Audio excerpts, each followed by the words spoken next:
The Jeffrey Epstein scandal has touched many powerful figures, but perhaps none more dramatically than Prince Andrew, Duke of York.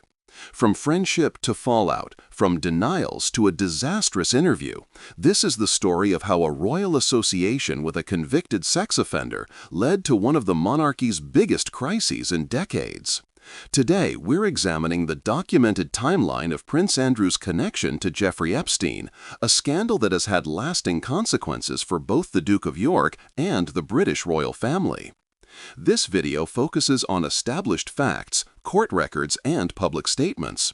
We'll explore how a friendship formed, how allegations emerged, and how the royal response has evolved over time. 1. The Epstein connection begins. To understand this scandal, we need to start with Jeffrey Epstein himself. Epstein allegedly developed a scheme to identify and exploit dozens of vulnerable girls and young women, some as young as 14 years old, beginning around 1994 and continuing at least until 2004. Prince Andrew's connection to Epstein reportedly began in the 1990s, introduced through Ghislaine Maxwell, daughter of media mogul Robert Maxwell. Maxwell became a central figure in Epstein's operation and later a key link between Epstein and Andrew. The friendship appeared to offer mutual benefits. Epstein gained access to royal circles and international prestige, while Andrew reportedly benefited from Epstein's wealth, private jet travel, and connections to prominent figures in business and politics. During this period, Andrew was photographed at various Epstein properties, including his Manhattan mansion and private island in the Caribbean. These weren't secret meetings at the time. Epstein moved in elite circles, and his criminal activities weren't yet public knowledge. However, the relationship continued even after warning signs emerged about Epstein's conduct, a decision that would later prove catastrophic for the Duke's reputation. 2. The first conviction and continued association. In 2008, Jeffrey Epstein was convicted of soliciting prostitution from a minor in Florida. This should have been a clear red flag for any associate, but Prince Andrew's relationship with Epstein didn't end there. The most damaging evidence of their continued association came in December 2010, when photographs emerged of Prince Andrew at Epstein's Manhattan mansion. Notably, this was after Epstein's conviction and release from prison. These photos showed Andrew walking in Central Park with Epstein and staying at his residence.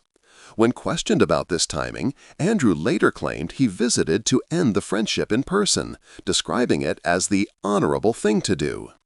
However, critics pointed out that maintaining contact with a convicted sex offender, particularly one who had served time for crimes involving minors, showed serious judgment failures for a senior royal representing the crown. The 2010 visit would become a focal point in later investigations and interviews, as it demonstrated that Andrew maintained the relationship even after Epstein's criminal conduct was publicly known. 3. The allegations emerge.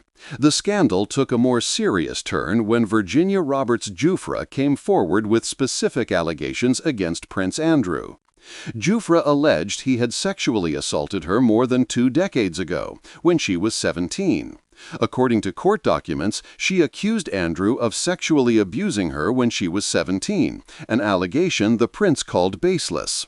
Giuffre claimed she was trafficked by Epstein and Maxwell and forced to have sexual encounters with powerful men, including Prince Andrew. She alleged these encounters took place in London, New York, and on Epstein's private island. According to unsealed documents, witness testimony stated that Giuffre, then 17, was seen in Epstein's New York mansion with Andrew, Epstein, and Maxwell. A photograph surfaced showing Prince Andrew with his arm around Giuffre's waist, with Ghislaine Maxwell visible in the background. This image became central to the case, though Andrew's representatives later questioned its authenticity. The allegations were particularly damaging because they involved claims of sexual abuse of a minor, one of the most serious accusations that could be made against any public figure, let alone a member of the royal family. 4. The Newsnight interview disaster. November 16, 2019 marked a turning point in the scandal. Prince Andrew was interviewed by Emily Maitlis on BBC's Newsnight about his relationship with Jeffrey Epstein in a 58-minute program. The interview was intended to clear Andrew's name, but instead became one of the most damaging public relations disasters in royal history. Andrew's responses raised more questions than answers. He claimed he couldn't recall meeting Virginia Giuffre, despite the photograph showing them together. He offered unusual explanations, including claiming he couldn't sweat due to a medical condition related to his Falklands War service. This was in response to Giuffre's description of him sweating during their alleged encounter. Perhaps most memorably, when asked about visiting a Pizza Express in Woking on the night of one alleged encounter, Andrew treated it as an alibi, stating it was unusual for him and therefore memorable.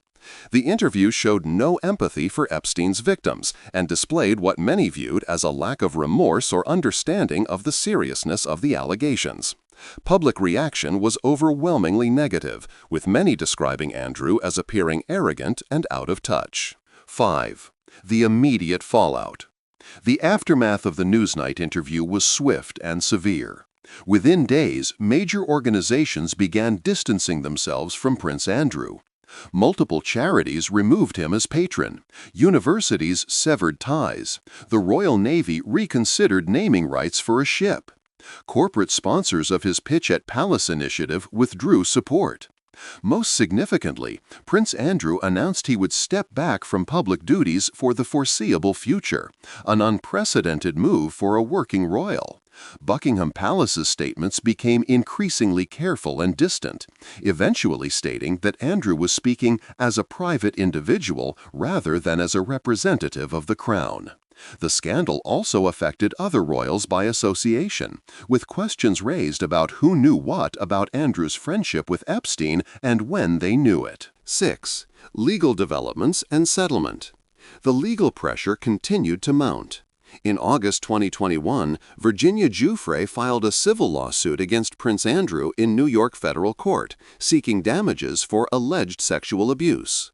Andrew's legal team initially attempted to have the case dismissed, arguing jurisdictional issues and questioning the validity of the claims. However, in January 2022, a federal judge ruled that the case could proceed. In February 2022, Andrew settled the U.S. civil case brought by Virginia Giuffre.